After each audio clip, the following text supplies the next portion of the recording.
doutrina social da igreja não é o comunismo disfarçado do catolicismo romano?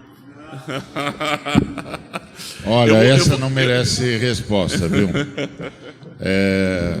Por exemplo, a Igreja Romana tem uma doutrina social antiga, que eles revisaram no Vaticano II e que tem um impacto da busca por equidade, e eles, inclusive, se juntaram ao sindicalismo brasileiro e criaram um partido, que é o Partido dos Trabalhadores. O Partido dos Trabalhadores é um partido que é o resultado da união entre a doutrina social católica e o sindicalismo neofascista do Getúlio Vargas. E a junção desses dois movimentos criou um novo trabalhismo no Brasil. E aí os caras, como no Brasil a ignorância é que campeia, e é a partir da ignorância que a maior parte das declarações são feitas, o pessoal então diz que esse é um movimento comunista. Isso não tem nada a ver com comunismo. Primeiro, o comunismo não trabalha com sindicato. O comunismo trabalha com a não necessidade do sindicato porque a sociedade já é dos proletários. Então, não tem briga com capital. Se não tem briga com capital, não precisa ter sindicato. Sindicato é para brigar com capital. Não tem mais capital. Capital passou para as mãos do trabalho, ou seja, o trabalhador que é o dono, o possuidor dos meios de produção, resolveu o problema. Então, a doutrina social católica gerou, num primeiro momento, ela gerou o neofascismo. Todo o neofascismo do Salazar, do Franco, do Dutch, do italiano Mussolini, tudo é subproduto da doutrina social católica, que é uma doutrina que parte do princípio da organização da força de trabalho para disputar com o capital a noção de direito do trabalhador e de construção do que se chama de salário justo, que não é uma concepção marxista, é uma concepção neofascista.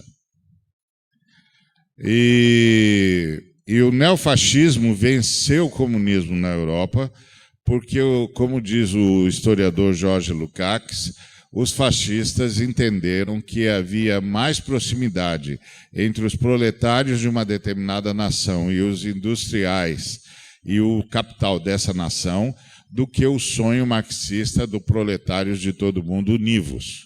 E a história parece que deu razão aos neofascistas, porque os neofascistas conseguiram deter o avanço na Europa ocidental, criando uma estrutura sindical que negociava com o capital a partir da doutrina social católica.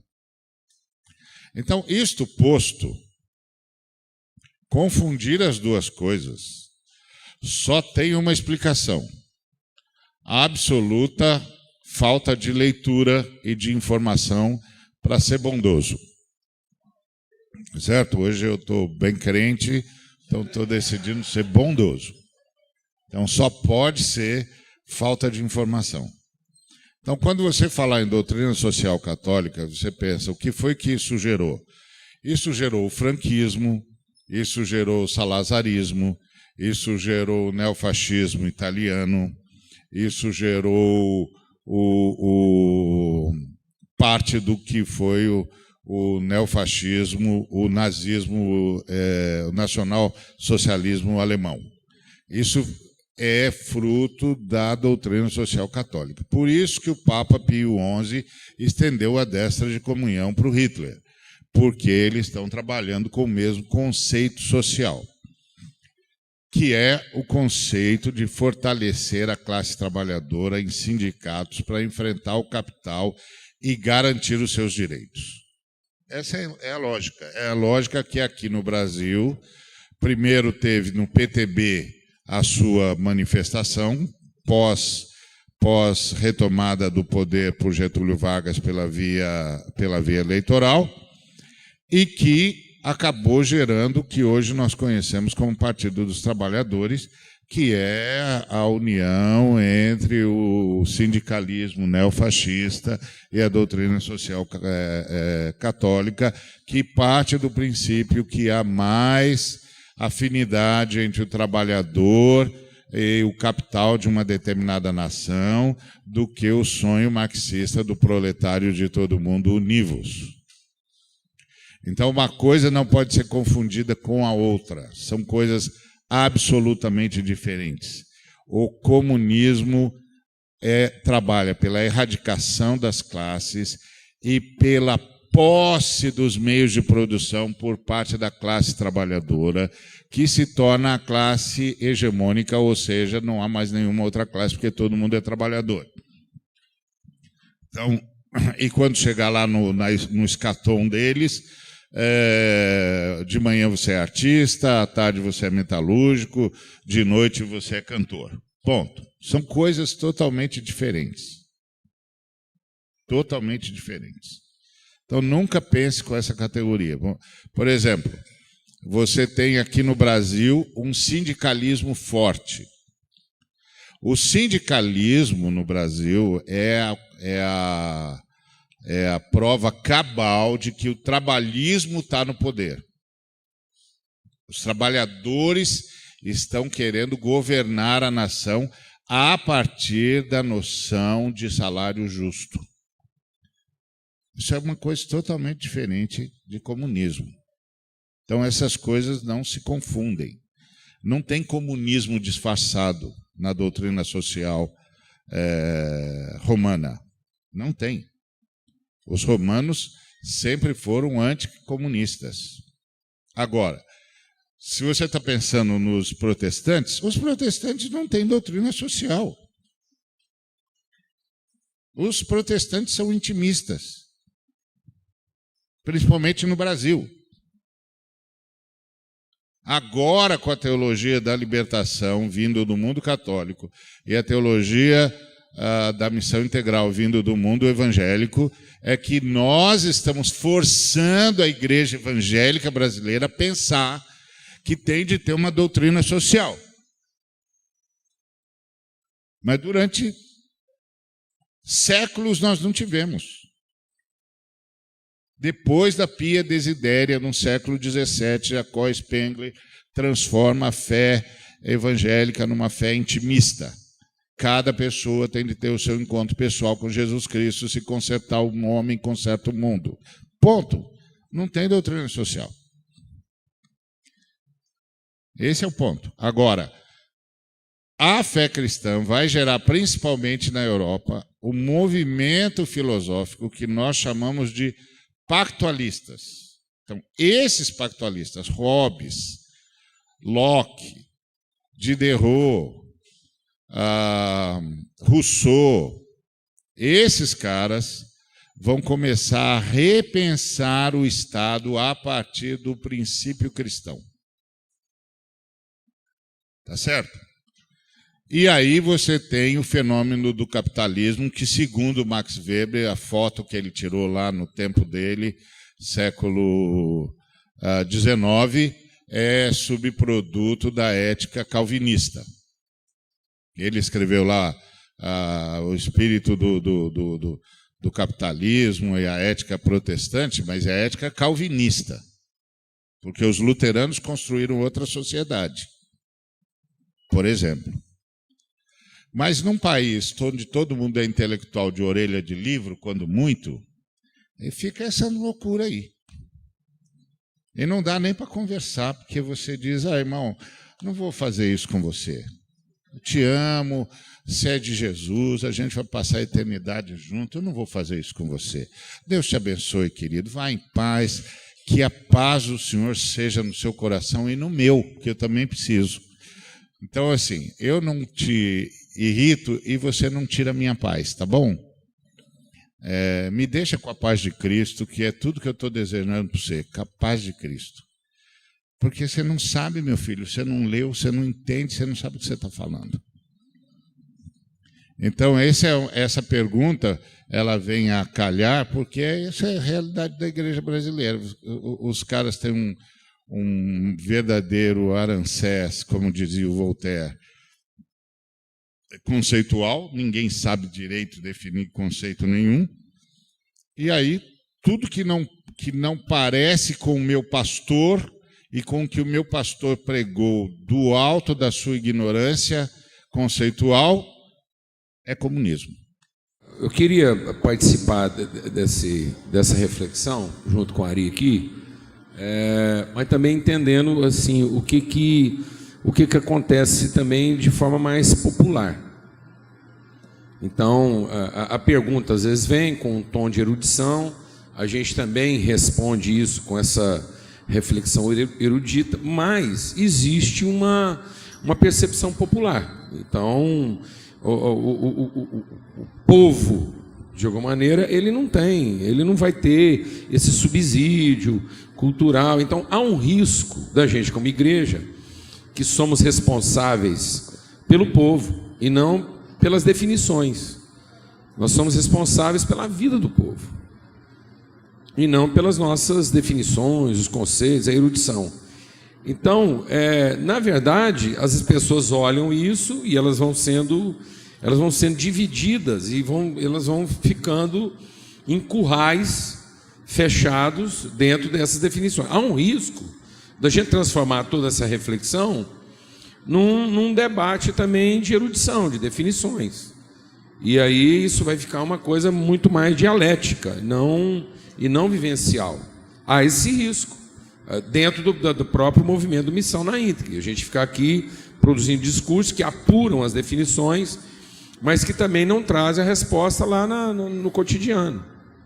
O fato é que também, historicamente, Deus sempre interviu lá de forma a gerar uma preservação na ordem. A ordem, a lei, ela é tutora. Então, independente lá da formação do cara, do contexto, lá da raiz a que ele pertence, há um cuidado da misericórdia de Deus de inserir dentro daquele contexto de lei um elemento que preserva, ainda que a pessoa use aquilo para explorar, para subjugar, para tudo mais, mas havia uma determinada ordem lá preservacionista. Então, o cara, às vezes, ele se locupretou, ele prevaleceu, ele dominou o povo a partir de uma proposta razoável. Então, ele usa aquela proposta, ele tem um ingrediente, né, do elemento razoável, de trazer o bem para todo mundo, isso aqui vai ser legal. Ou seja, ele está usando de uma atribuição, de uma dotação, e ainda que ele vai usar isso para o mal. Então, o que vai acontecer é que a Bíblia diz que a ordem, né, a lei não é definição de ordem. A lei é para a desordem. Então, só a lei porque há uma desordem. Então, a lei é o paliativo da desordem. Quando a ordem se revela, então nós não vamos precisar mais da lei, nós não vamos precisar mais desse código de comportamento. Então, a igreja é o advento em Cristo. Cristo e a igreja é o advento social que revela a ordem de Deus. Por quê? Porque ela é um estado de natureza e não de regulação. A igreja tem autoridade pelo que ela representa, pelo que ela incorpora, pelo que ela materializa de uma vontade soberana. Então a igreja tinha que estar trabalhando a sua autoridade pela natureza que ela incorpora e o papel que ela representa. Eventualmente, a igreja então vai correr o risco de ser confundido com alguns aspectos históricos de outras ordens, como acontecia com Jesus. Ele é budista, ele é essênio, ele é João Batista. Então, nós corremos esse risco. É comunista, é romano. Por quê? Porque nós vamos encontrar, apesar de ser totalmente diferente, como o Ari falou, é uma diferença de vários pontos em comum. é diferente no quê? Exatamente na sua origem e no seu propósito, e não necessariamente na sua regulação. Então, se eu olhar para o código regulatório, eu vou encontrar algumas semelhanças. E se eu for trabalhar as semelhanças do código regulatório, eu posso achar que é a mesma coisa. Jesus passou esse perrengue. Só que Jesus está chamando, então, em vez dele debater a retórica e tentar dizer eu não sou isso, ele estava ocupado em revelar quem ele era. O nosso problema é que nós transformamos isso tudo, inclusive, em cristianismo. Então eu não estou preocupado, às vezes, de ser confundido com o comunismo. Eu estou mais preocupado com uma coisa ainda mais grave, que é que o meu cristianismo está confundindo as pessoas, fazendo elas pensar que eu sou cristão. Esse é o engano maior. O engano maior não é a gente ser confundido com um comunista. Eu estou preocupado se eu estou confundido com um comunista. Isso eventualmente vai acontecer. Eu estou com um dilema aqui muito maior. É das pessoas acharem, porque eu participo do segmento do cristianismo, eu sou obrigatoriamente cristão, e às vezes eu não sou. E aí o engano é pior. Paulo diz que havia um enganador pior, que o problema, por exemplo, da facção, não era alguém dizer que era de Paulo, Apolo, ou de Pedro, do que seja. Ele falou, o problema pior é que alguém alimenta o espírito da facção, dizendo que é de Cristo. Esse é o pior. Então o pior de tudo é nós estarmos sendo confundidos com Cristo, quando na verdade nós não somos. Eventualmente alguém me confundir com um comunista, isso me dá o gancho do diálogo, e eu posso, a partir dessa ideia de que eu talvez seja, quem sabe eu não esclareço ele melhor. Mas o problema é que alguém às vezes está me confundindo com uma coisa que eu não sou de fato. Alguém está entendendo o que eu estou falando aqui ou não? E isso está gerando uma frustração ainda pior. O pior não é eu ficar frustrado porque alguém pensou que eu sou comunista. O pior é alguém lá. Não é eu ser frustrado porque alguém achou que eu sou comunista. O pior é a sociedade estar frustrada pensando que eu sou cristão. E eu não estou apresentando uma coisa de natureza. Eu estou apresentando mais uma proposta dialética de ordem. Eu estou apresentando para ele lei e não graça. Eventualmente nós podemos ser confundidos, e daí? E daí? Qual que é a crise? Qual que é o problema? O que vai nos isentar disso?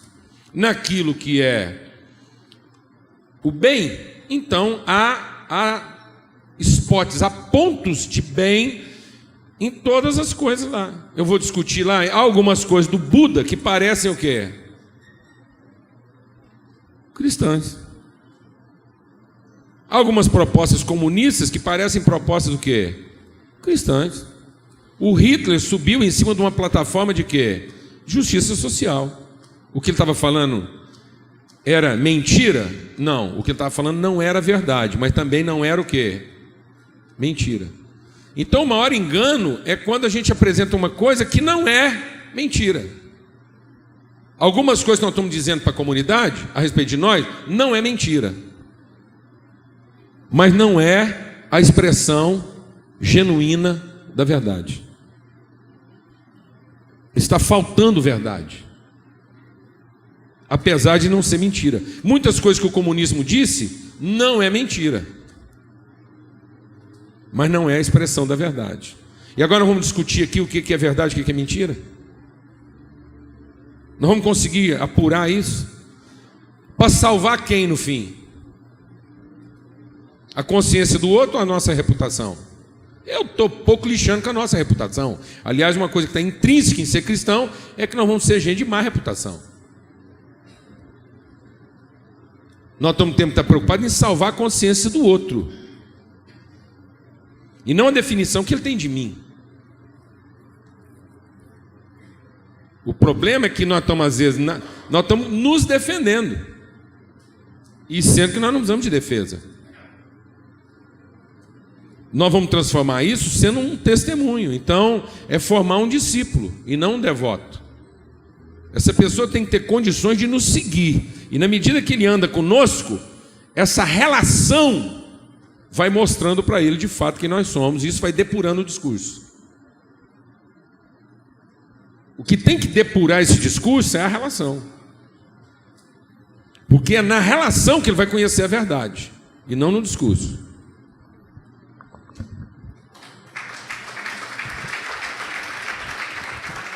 Eu fico encantado com essas coisas que dá chance e a oportunidade da gente de crescimento, de ouvir, de aprender. Que coisa maravilhosa, né? Eu queria ir numa outra perspectiva, que é a perspectiva interna, olhando não só para o cenário externo, mas assim, é da natureza do protestantismo achar um inimigo. Protestantismo sem inimigo não é protestantismo, ele não existe sem inimigo. Tem que ser o anticristo, 666, o comunismo, ele tem que achar um inimigo. Sem inimigo ele não funciona. Depois é da natureza do protestantismo essa sua extraordinária capacidade de se dividir. Quer dizer, você tem um catolicismo histórico no Brasil, com uma vertente chamada também de catolicismo brasileiro, uma só. No protestantismo você tem mais de 3.000 denominações, né? Então o protestantismo ele tem no seu nascedouro, na sua raiz, um DNA de árvore. Ele vai ter sempre galhos e árvores. E para existir, aí presumo que é também por causa da confessionalidade, se você fala da praxe, isso afeta e complica a confessionalidade. Porque é também da natureza do protestantismo a confessionalidade. O protestantismo não trabalha, por exemplo, ele trabalha pouco com o sacramento. Ele trabalha muito com a confessionalidade. Aquele jovem que chega para você e diz: cara, meu pai confessou, ele estava na UTI, quando eu falei, quer Jesus, ele balançou a cabeça. Aí eu acho que é mais terapia para quem fica do que salvação para quem foi. Seja como for, é legal, porque para ele vale a confessionalidade. Se não tiver confessionalidade, então, por exemplo, quando nós falamos de compromisso com justiça, isso tem praxe e pouca confessionalidade. Só que o evangelho, estou falando do protestantismo, quando você vai para o evangelho não, o evangelho é pura prática. O evangelho, aquele que me diz Senhor, Senhor, e faz no seu... Não conheço vocês que praticam a iniquidade. E um disse que foi, o outro disse que não foi, e o que disse que não ia foi. Jesus falou, melhor foi o que foi do que o que confessou e não foi. Então, assim, o protestantismo, ele trabalha com confessional. Eu presumo que um dos problemas que a gente enfrenta é esse. Por exemplo, assim, muito particularmente, estou me sentindo em casa, me sinto sempre em casa, né? Às vezes eu vou para alguns lugares, aí falo, falo sobre o evangelho, sobre a simplicidade de Jesus, aí eu percebo alguns... Não, mas isso é o estilo do Carlinhos. Não acredita nisso, não, é só um estilo. É só o jeito dele, né? Aí, por exemplo, se eu falo sobre questão institucional e evangelho de Jesus, não é porque ele não gosta da instituição ou do institucional, é como se eu não gostasse do institucional. Aí você começa a construir um discurso no seu cenário. Eu me lembro uma vez, eu preguei na igreja, o pastor assim mesmo, irmãos, essa é filosofia. Claro, o cara que leva uma Bíblia desse tamanho, cita o texto decorado, é filosofia, porque não citou o texto lendo, né? E foi só filosofia. É uma maneira de desvirtuar o foco. Então, você chega falando sobre missão integral.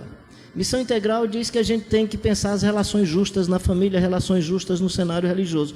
Isso implica em quê? Que o cara que se senta em cima e que está no púlpito tem que aprender a ser solidário, amigo e misericordioso e tal, e se despojar de poder. Porque se é empoderamento do outro, é despojamento dele. Então isso afeta os espaços de poder, gente. E aí o que é que... Aí você tem... Se não fosse comunismo, ia dar outro nome. Ia dar outra coisa, ia falar de... Né? Isso também está na nossa prática. Aí daqui a pouco eu chamo outro de fundamentalista. Eu tenho que dar um rótulo para ele que é para arranjar o inimigo da briga. Se você vive o evangelho, aí não, você olha para o outro é um ser humano feito à imagem e semelhança de Deus, e se é um samaritano ou não, eu quero ser solidário na caminhada da existência para que o reino de Deus se manifeste e sinalize a vida. Então, acho que o protestantismo precisa passar por um processo de reevangelização no Brasil, de conversão profunda ao Evangelho de Jesus Cristo de Nazaré. Então, para além dessas coisas que nós aprendemos, que são externas, eu fico assim encantado com essas aulas extraordinárias que você em 10 minutos você não aprende no mestrado, né? Aí você olha assim e diz assim, bem, mas vem cá, e do lado de cá o que é que tem? Aí você vai para outras vertentes da mesma, digamos, da mesma origem, o cara do neopentecostalismo. Aí a pessoa chega em casa e você diz, não, mas olha, isso é... Olha, inclusive o pastor me disse que não era para ouvir você, porque essas suas palavras vão destruir a minha fé e é o Satanás. Ele já arranjou o inimigo em você. Porque, está entendendo? Ele quer ter o poder sobre ele, você não pode ter a informação e você é o Satanás. Daqui a pouco ele não vai mais na sua casa. Porque se ele for lá, é o Satanás. Aí daqui a pouco o pastor começa a falar isso, você não quer ouvir mais Ariovaldo, esse pessoal, porque o quê? Esse pessoal é comunista. Cara, aí eu fico olhando e dizendo assim, o comunismo é muito legal, que tem esse pessoal dentro, aí honestamente, essa semana eu tive uma crise. Me deu vontade de ser comunista mesmo. Eu digo, cara, esse pessoal é comunista, gente, deve ser um negócio muito bacana. Aí depois não, aí a minha lucidez posterior foi, esse pessoal não está entendendo o que é uma coisa e outra. Depois eu descobri, não é uma coisa nem outra, a impressão que está me dando é que é dizer qualquer coisa para dar uma certa manchada, ver se dá uma manchada na imagem, que às vezes não mancha, fica legal, né? É como eu disse ontem, né? Ou seja, quando compara com alguns nomes da teologia da libertação, eu digo, nós estamos muito longe desse negócio, cara. Comparar essa turma aqui a José Combray,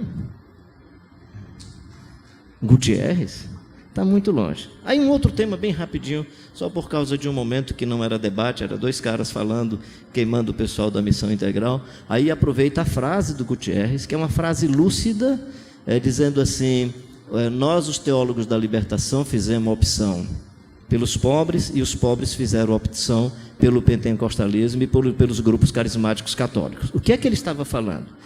Ele não estava falando de opção dos pobres, ele estava falando de movimento racionalista e movimento lúdico.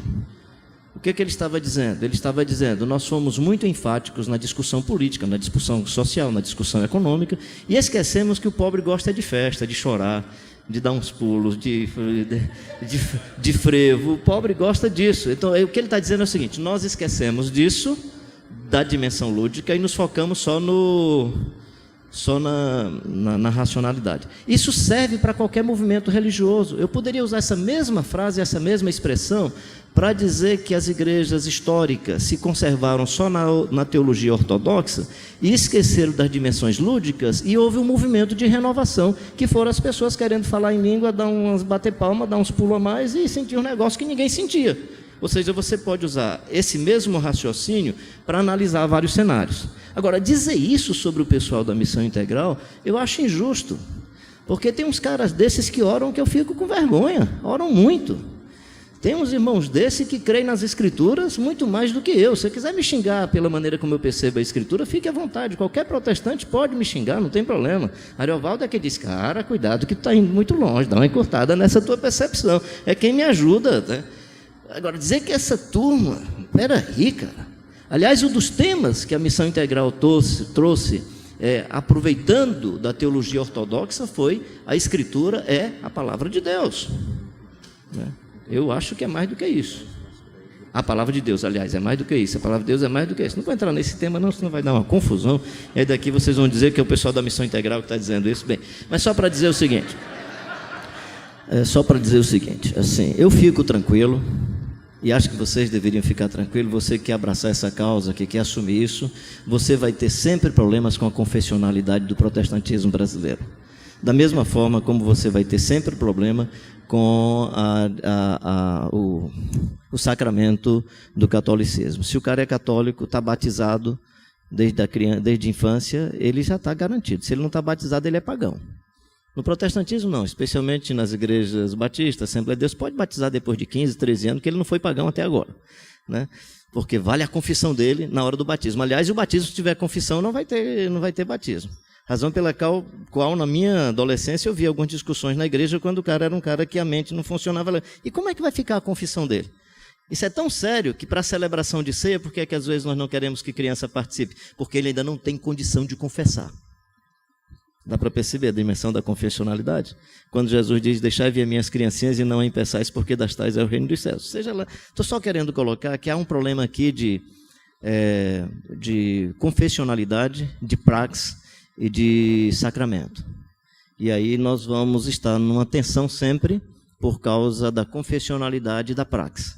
Como esse modelo propõe uma praxis, exige um tipo de comportamento, um tipo de atitude pública, isso pode gerar uma revisão da confessionalidade e gerar um compromisso para que a confissão seja fruto de uma prática, seja o testemunho de uma vivência da sua fé e da sua vivência histórica e da sua vivência social. E aí, tranquilo, fica tranquilo, porque quando resolver essa questão, vão arranjar outras nomenclaturas e outros nomes legais e bacanas. Queria só animar você na sua igreja a ser solidário, ser bondoso, ser bondosa, ser uma pessoa que não se permite marcadas por essas dimensões do protestantismo que divide, que rompe, que não tolera, que não respeita, que não abraça, que não acolhe, que não perdoa. Se nós curarmos-nos disso, nós vamos do protestantismo resgatar algumas coisas boas, que foi a resistência, que foi sinalizar um movimento novo, que foi praticar a racionalidade, mas ser aberto à subjetividade da vida, às experiências da fé, da alma e do coração, respeitando a individualidade e a experiência de cada pessoa. Eu estou super tranquilo, honestamente, nessa caminhada. Eu acho que é essa coisa dos caras estão ficando velho, aí o cara chama de não sei o quê, você não está mais nem aí, até porque já passou, já está perto do túmulo, já vai morrer, já vai ser defunto. Então, qualquer coisa mais, qualquer coisa menos, eu só queria lhe animar. Mas é lhe animar mesmo, é como desafio, aqui é mais do que um desafio, é apelo. Hoje, levanta a mão quem quer, tá? Mas assim, é apelo. Seja um seguidor e uma seguidora do Jesus Cristo de Nazaré. Eu estou fazendo o possível para atender essa cativação do Espírito Santo. Não é fácil, mas estou fazendo o possível. E a vida fica super atrapalhada, porque Jesus veio para atrapalhar você, cara. Você quer dar um murro no cara, ele atrapalha. Você quer ter 2 mulheres, ele não deixa, é só uma, atrapalha. Jesus veio para atrapalhar. Você quer ganhar dinheiro com religião, Jesus diz, não dá não, cara, não presta não. Aí você quer ter uma vida folgada, tranquila, negue-se a si mesmo, tome a sua cadeira elétrica e siga-me. Caramba, é isso que você quer? É isso que você quer?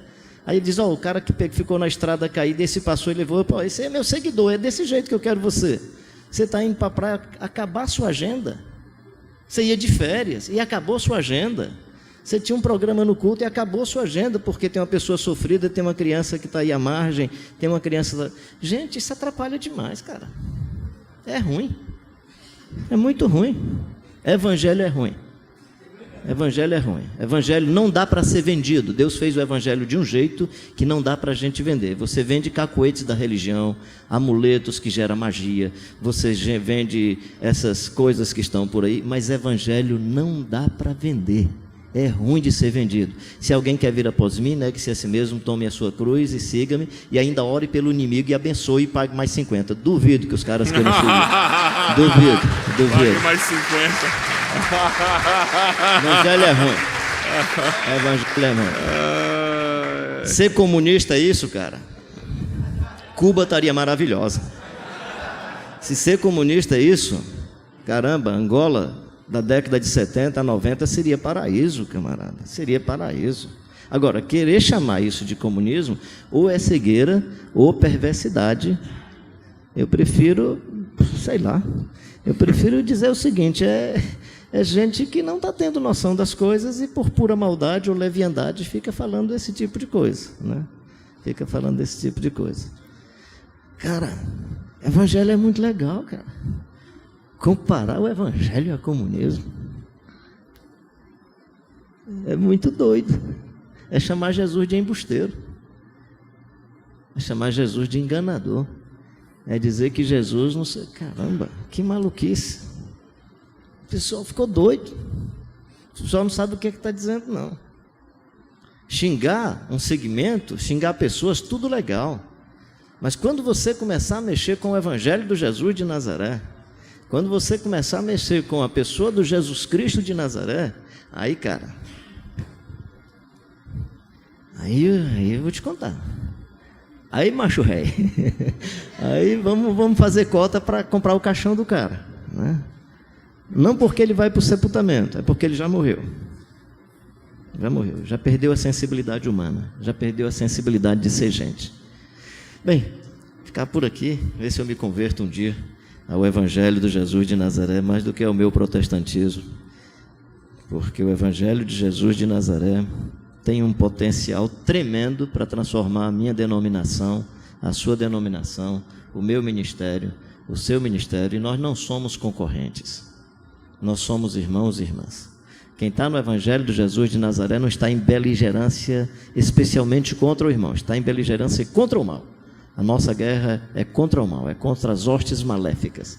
E a nossa luta contra as hostes maléficas não é com as armas das hostes maléficas. A nossa luta contra o mal é com as armas do amor, da misericórdia, da justiça e da paz.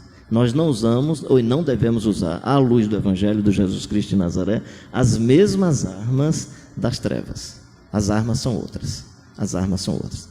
Então eu queria animar você, inclusive, a interceder pelos nossos irmãos e irmãs, e graças a Deus porque pensam diferente e nos dão a chance de ampliar a leitura e a conversa e aprofundar o conhecimento. Isso para mim é inusitado, mas queremos amá-los, respeitá-las e amá-las.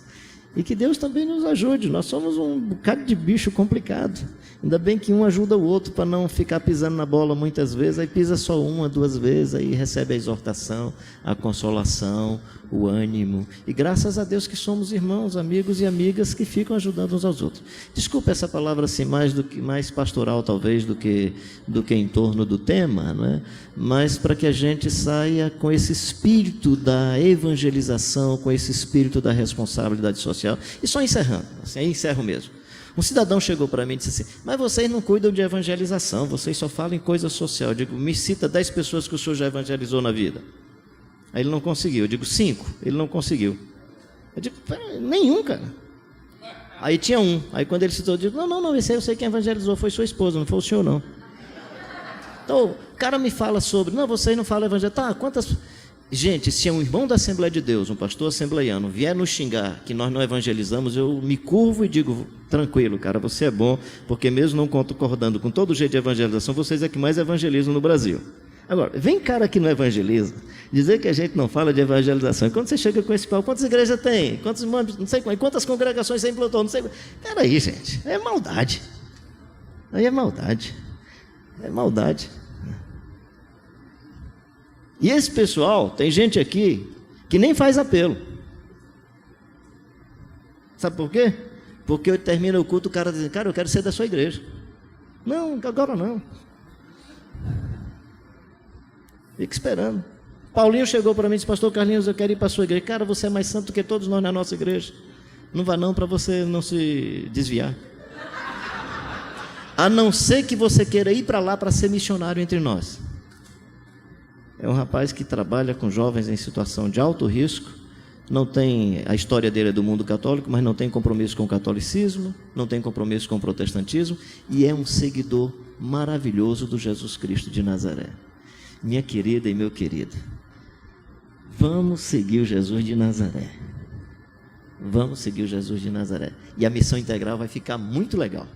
Vai ficar muito legal, que aí você vai evangelizar os pobres, vai dar vista aos cegos, vai tirar da cadeia os oprimidos, vai apregoar o ano aceitável do Senhor, vai ensinar nas sinagogas e vai viver essa beleza do reino de Deus e, quem sabe, morrer feliz de que viveu de maneira legal.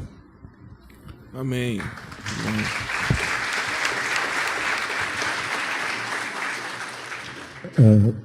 Pode botar 2 minutos, que eu vou dobrá-lo. Alguns equívocos que a gente comete no caminho, depois que nós começamos, como amigos, pregar missão integral. Primeiro, confundir missão integral conosco. Nós não somos a missão integral. Toda lugar que a gente vai, não sei se vocês têm essa fala de missão integral, pensa na gente, como se a gente fosse a missão integral. A missão integral é muito mais do que a gente, é praticada muito mais tempo do que a gente pratica, e há muita gente praticando missão integral no Brasil que nem sabe que é a missão integral. Então, nós somos amigos que lemos a Bíblia na mesma perspectiva e resolvemos pregar nessa perspectiva. E a simbiose com os que nos ouvem foi tão grande que a gente não tem agenda para atender todo mundo. Estamos orando a Deus para mandar a gente para a equipe, para a gente poder atender o Brasil e grande parte do mundo. A gente não tem agenda para atender tanta gente no meio evangélico e até fora dele, para falar sobre o que está aqui na Bíblia a vida inteira. E a gente ouve a vida inteira. É que nós demos visibilidade. Aí há essa comoção. Bom, nós não somos a missão integral, nós acreditamos nela e a pregamos. Agora, o que nós pregamos na missão integral, ela é quase contra a cultura gospel. Porque a cultura gospel há alguém que trabalha. Quem trabalha? Deus. E quem é o beneficiário do trabalho de Deus? Eu. Então, é Deus quem faz tudo por nós. É um evangelho antropocêntrico, o homem no centro. Deus tem uma bênção para você. Deus vai ajudar você. Deus vai salvar você. Deus vai usar. Deus faz e você recebe. Então, a cultura gospel brasileira e mundial na minha concepção, a pregação do evangelho pela metade. É o evangelho do vinde. Mas qualquer evangelho, e todo evangelho começa no vinde, mas qualquer evangelho pregado que começa no vinde e não termina no ide, é um evangelho deformado, não pode ser o de Jesus. Começa no vinde a mim, mas termina no ide. Se não há ide após o vinde, nós estamos pregando o evangelho deformado. Eu não posso ser o fim da bênção, mas o canal dela. Então, quando a gente entra pregando o que está na Bíblia, desde que a Bíblia é Bíblia, de que eu não sou o fim da bênção, pelo contrário, eu sou o canal. Se eu recebi, eu tenho que ir até alguém compartilhar, isso conota trabalho. Trabalhar a gente não quer porque não é nossa cultura. O problema é o trabalho. Por exemplo, por que o evangelho do milagre faz sucesso no Brasil? Milagre, milagre, milagre. Eu estava vendo agora, vindo para cá, estou me arrumando, aí estou vendo um programa de televisão. Os pastores falando da água fluidificada. Não sei se vocês viram. O que é água? Ari, segura aí, presta atenção. Você tá distraído aí vendo gibi. Olha essa, Ari gosta dessas histórias. O que é água fluidificada? Para você levar para a sua igreja. Eles botaram uma sala e botaram um pano branco na sala todinha. Botaram no chão um pano branco, mesas brancas. E em cima dessas mesas botaram bíblias. E sobre as bíblias botaram jarros de água. Dentro do quarto, eles botaram a voz de pastores orando o tempo inteiro. Onde estão? Então, dentro do quarto tem oração, oração, oração, oração, oração, oração. Aí reveza o pastor, oração, oração. As águas sobre a Bíblia. E eles dizem, essa água está sendo fluidificada pela palavra e pela a bênção dos pastores.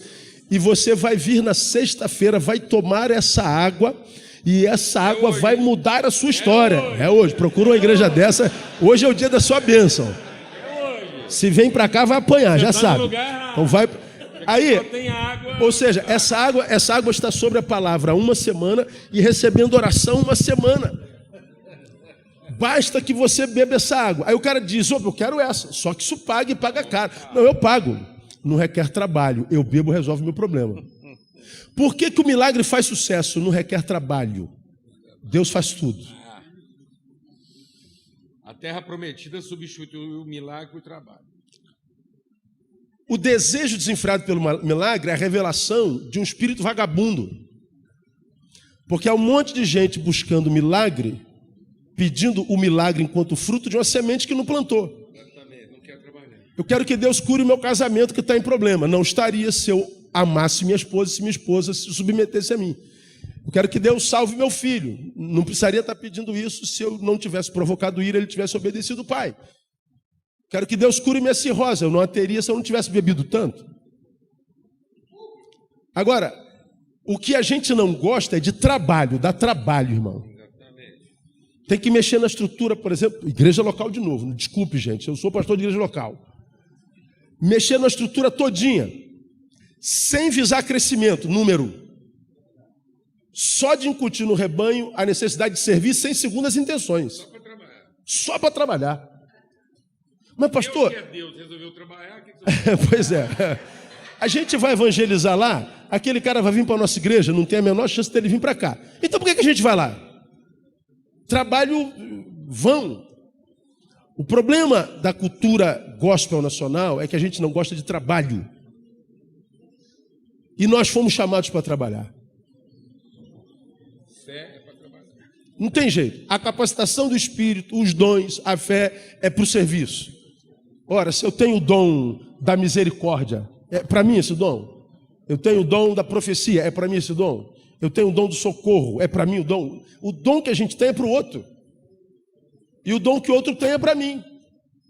Eu não me sirvo a mim, eu te sirvo, você me serve, uns aos outros, é evangelho. O que a gente não gosta é de trabalhar.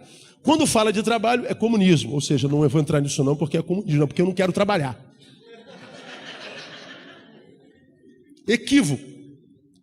Falar de trabalho numa cultura onde quem trabalha é Deus por milênios é quase um assinte. A gente está confortável, a gente chegou em Babilônia. Águas boas. A comunhão está gostosa. Foi o que eu preguei lá no Missão na Índia no ano passado, acho que foi no ano passado.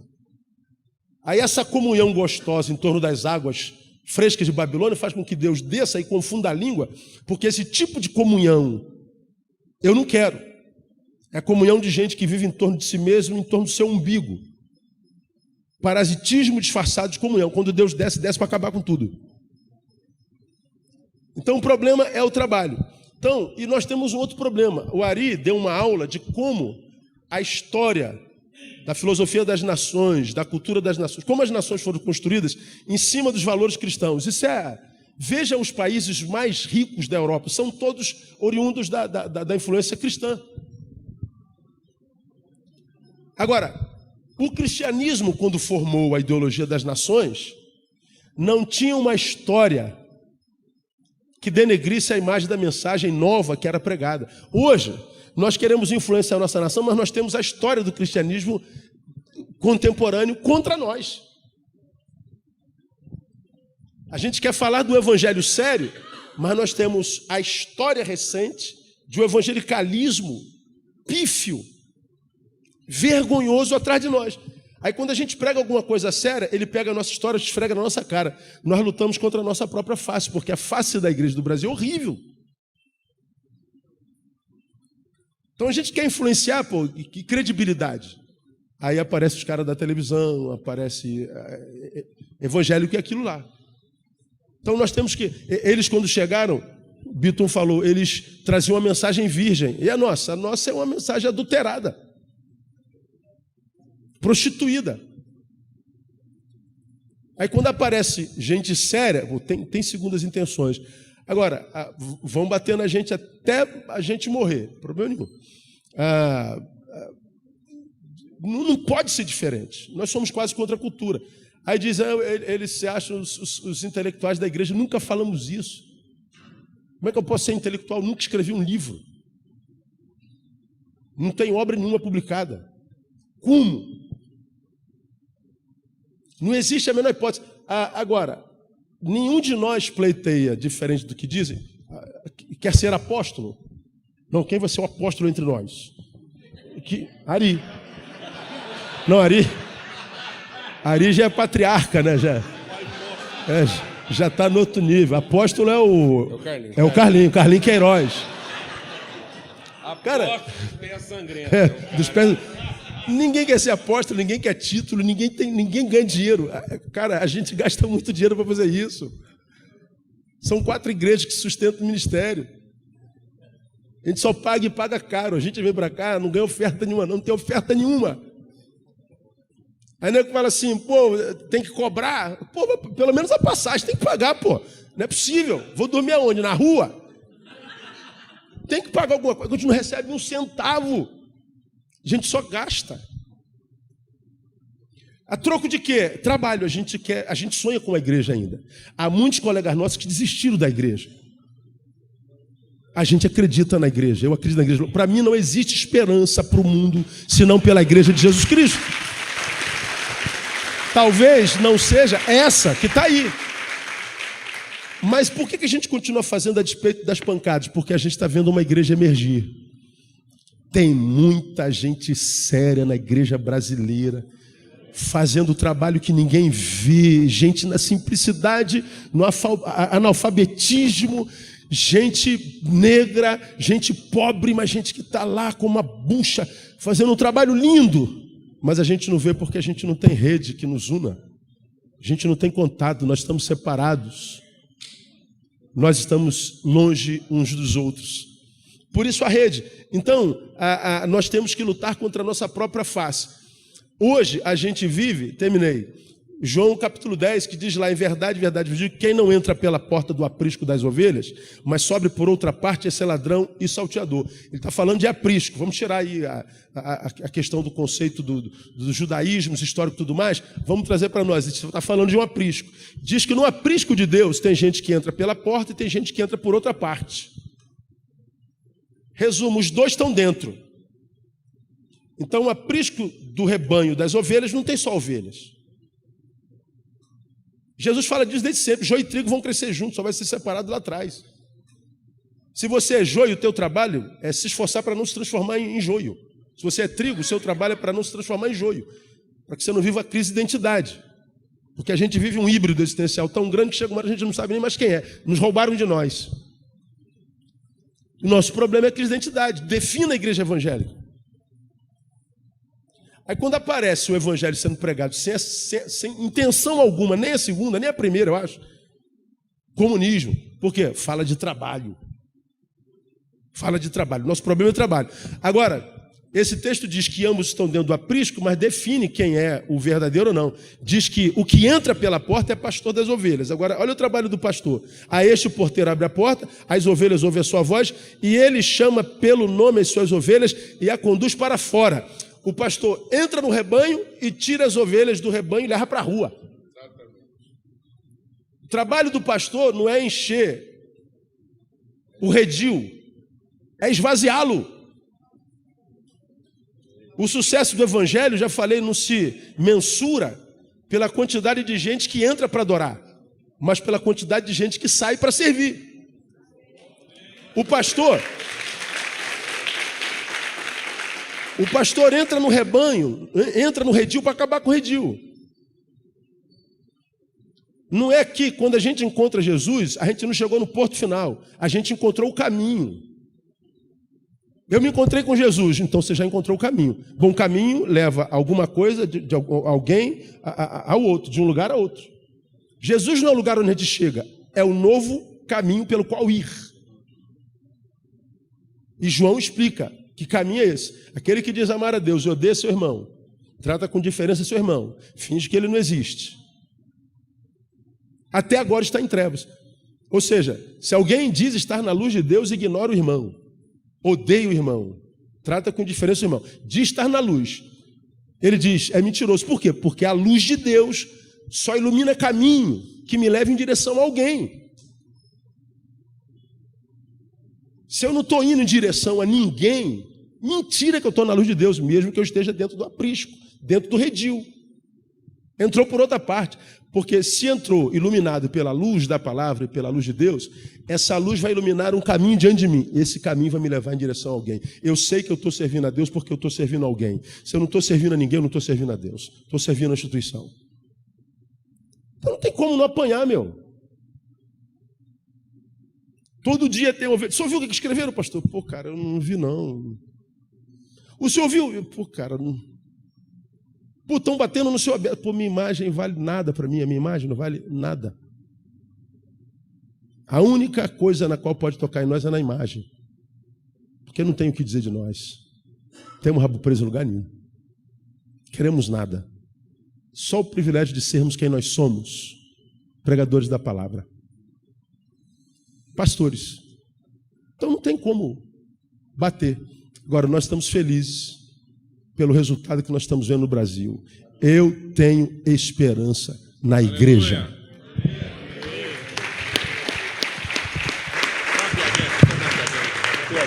Quando pessoas falam sobre somos ou não comunistas, será que o outro lado do sistema econômico é bom também? A gente precisa pensar. A ideologia comunista e a ideologia neoliberal são boas. Tem um instituto chamado Oxfam, que ele lançou um índice que 85 pessoas ganham a mesma coisa de que 3 bilhões e 500 milhões de pessoas. Tem que somar todo o seu salário de 3 bilhões e 500 milhões de pessoas para dar o salário de 85 pessoas no mundo. Esse sistema capitalista, neoliberal, né, que para mim é evolucionista, violento, né, que devora o homem, que mata o homem, ele é bom? Essa é a pergunta. Se nós estamos do outro lado, sendo comunistas ou não, eu quero me colocar aqui como comunitarista e não comunista. Porque comunitarista, a sua necessidade é a minha, eu vou dividir. E isso eu não faço por imposição ideológica, porque o Evangelho, ele é voluntário. Eu faço porque eu quero fazer, e não faço porque foi imposto. Então, nós precisamos criar uma nova economia dentro das nossas comunidades. Uma economia que seja mais solidária do que o capitalismo. Que o capitalismo não tem solidariedade, não tem memória e não tem sentimento. Você deve, ele impõe a lei. Você pagou, se tornou uma pessoa justa. O comunismo também é imposto, porque é uma ideologia. Assim como o neoliberalismo é uma ideologia. Por que os evangélicos não se unem para se tornarem comunitaristas? Porque nós estamos bem sossegados e acomodados no neoliberalismo, e nós não queremos sair daí. Vale a pena morar em condemônios fechados, vale a pena. Vale a pena ter o carro do ano, vale a pena. Vale a pena ter 4 ou 5 motos, vale a pena, enquanto alguns estão andando a pé, vale a pena. Nós não temos sentimento. O sistema, seja qual for, eliminou o sentimento, acabou. Então nós precisamos voltar ao Evangelho. O Evangelho ainda é a partilha, ainda é prato na mesa de todo mundo, ainda é o vestimento de todos, ainda é o beber a água, ainda é o sentar na mesa e ver que ali tudo é comunitário. O que muda são os personagens, mas a mesa está posta. Nós só temos que chegar e se aproximar desse mestre abençoador, que a mão bondosa dele não deixou faltar na nossa mesa, e nós podemos partilhar. Qual é o problema? Mas nós acumulamos porque nós estamos induzidos, alienados a esse sistema que faz bem para a nossa vida. É simples. Agora, dizer não a esse sistema, nos tornamos comunistas, porque nós estamos dizendo não a um sistema que mata a gente, que não educa, que não alimenta. E aí a gente acha que nós somos comunistas por causa disso. Mas não, eu acredito que todos que estão aqui, até vocês, têm o desejo de serem comunitaristas, aonde nós vamos dividir a vida para que o outro não morra. Porque na verdade o Brasil é um grande cemitério, que todos nós sabemos. O que precisamos fazer é ser aquele que o Senhor quer que seja. Tirou a capa, dá a calça também. Pediu o carro, leva o celular junto, para depois avisar onde está o carro. Né? Mas isso nós não queremos, porque a nossa vida se estendeu para as coisas, e o capitalismo faz isso. A nossa vida, ela não fica só em nós, mas ela se estende para as coisas. O Evangelho não, o Evangelho se estende ao outro. O outro faz parte de mim. Hoje não, hoje as coisas fazem parte da minha vida, e por isso ela tem vida. Nós precisamos mudar isso. O valor não está nas coisas, o valor está no ser humano. Você é importante, a sua dor é importante para mim. Se isso for comunismo, eu quero ser. É simples. Opa, glória a Deus. É porque eu achei que ia ter aquela famosa considerações finais, então eu queria terminar assim, aproveitando esse momento aqui, e trazer esse apelo. Nós como igreja precisamos nos voltar à consciência de cidade. Quando a gente olha para a palavra de Deus no Novo Testamento, Jesus diz: ai de ti Corazim, ai de ti Betsaida, ó tu Belém Efrata, Jerusalém, E nós, como igreja, a gente ficou tão voltado para a denominação que a gente esqueceu a nossa responsabilidade com a comunidade. Eu entendo a importância, eu entendo o valor da denominação, mas nós não tornamos a denominação... A denominação era uma forma colegiada de abençoar a cidade, mas nós tornamos a denominação numa coisa em si mesma, e nós estamos trabalhando hoje mais para a denominação do que entendendo o papel denominacional. Há um valor, se a gente entender essa denominação como representante das várias dotações, das várias características, como famílias, os Borges, os Silva, que compõem a comunidade, os de Judá, os de Natã, os de Azé, e isso, entender isso na composição do bem da comunidade. O problema é que nós nos fechamos dentro da nossa realidade e nós não estamos mais preocupados em muitas vezes nos salvar de nós mesmos. A gente não tem problema com o comunista, hoje a gente tem problema com o tradicional, com o pentecostal, com o liberal. A gente está mais preocupado em trazer definições que nos protejam uns dos outros. Então, que a gente se converta à cidade, que a gente entenda a nossa responsabilidade de pastorear toda a cidade. A gente está fazendo perguntas de retórica que denunciam a nossa absoluta ignorância.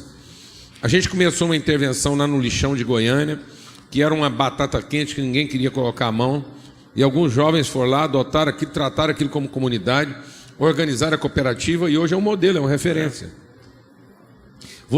A questão do resíduo sólido hoje no Brasil é um problema social com legislação. Ninguém consegue colocar a mão. Sabe por que não consegue colocar a mão? Porque tem estrutura, tem verba, tem legislação, todo mundo sabe exatamente o que tem que ser feito, tem dinheiro para isso, tem estrutura para isso. Sabe qual é o grande desafio? Organizar as cooperativas e fazer com que elas convivam de maneira pacífica. Quem tinha que fazer esse trabalho? A igreja. O que a gente fez lá em Goiânia? Nada, nós não pusemos dinheiro, fizemos nada. A gente foi só lá e pastoreou as relações. Hoje as prefeituras procuram a gente e falam assim: como é que vocês conseguiram harmonizar um relacionamento tão difícil? Simples. Nós temos o evangelho para isso. Mas muitas vezes a gente não está fazendo isso nem entre nós. Então a cidade fica órfã. Então hoje as pessoas estão pedindo assessoria nossa para saber como é que eles administram a relação, para simplesmente montar uma cooperativa. Aí vem a pergunta mais estúpida do planeta.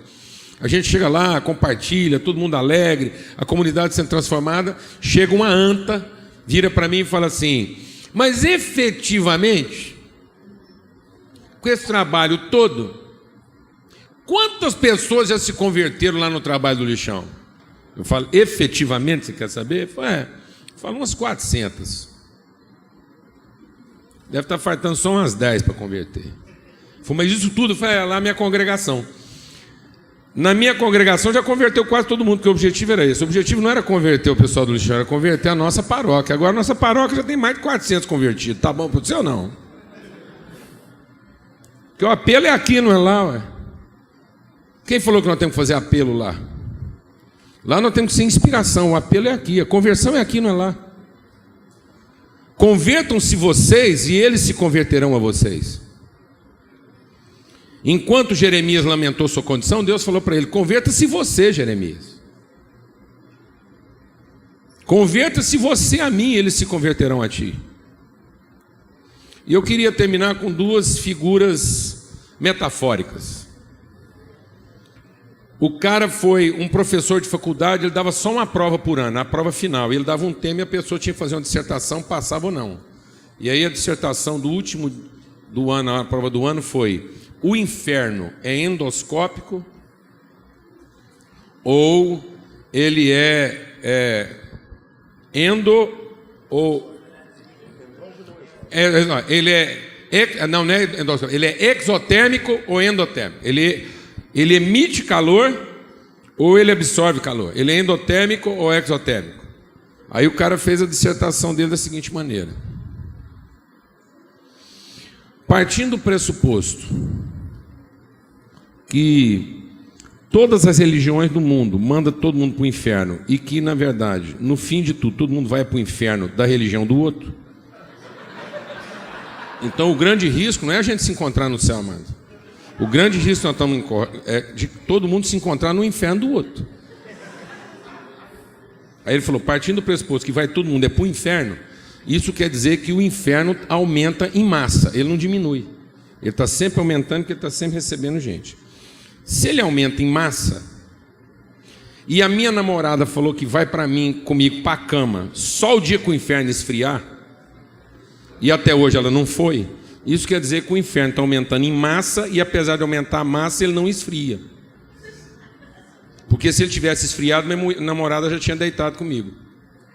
Então, o inferno é exotérmico. 10. Então, mas nós estamos fazendo o inferno aumentar em massa.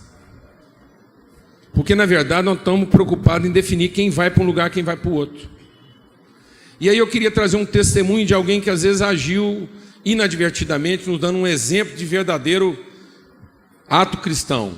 Me mandaram uma foto de uma coisa que parece bem no Nordeste, assim, sabe aqueles pontos comerciais que não tem nem parede, é germinado? Um do lado do outro, e me mandaram uma foto de uma igreja, Deus é amor, Deus é amor. Bar do Araújo, Universal. E todo mundo dando uma força para o Araújo, falou, Araújo, há esperança. Fica firme. Eu acho que o Araújo recebeu a mensagem, porque agora me mandaram a foto recente. Ele mudou o nome de Bar do Araújo para o nome Mas a Cachaça é. Que agora ele completou a frase. Deus é amor, mas a cachaça é universal. Então ele conseguiu harmonizar. Ele fez de uma argumentação retórica uma frase. Rapaz, o cara teve uma revelação. Amém, amado?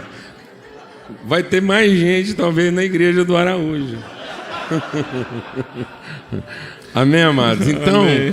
Que a gente consiga superar essa coisa mal resolvida da gente, esse evangelho que ainda nos obriga a salvar a nós próprios. E a gente finalmente entenda que nós somos um instrumento de salvação. Amém. Amém. Amém.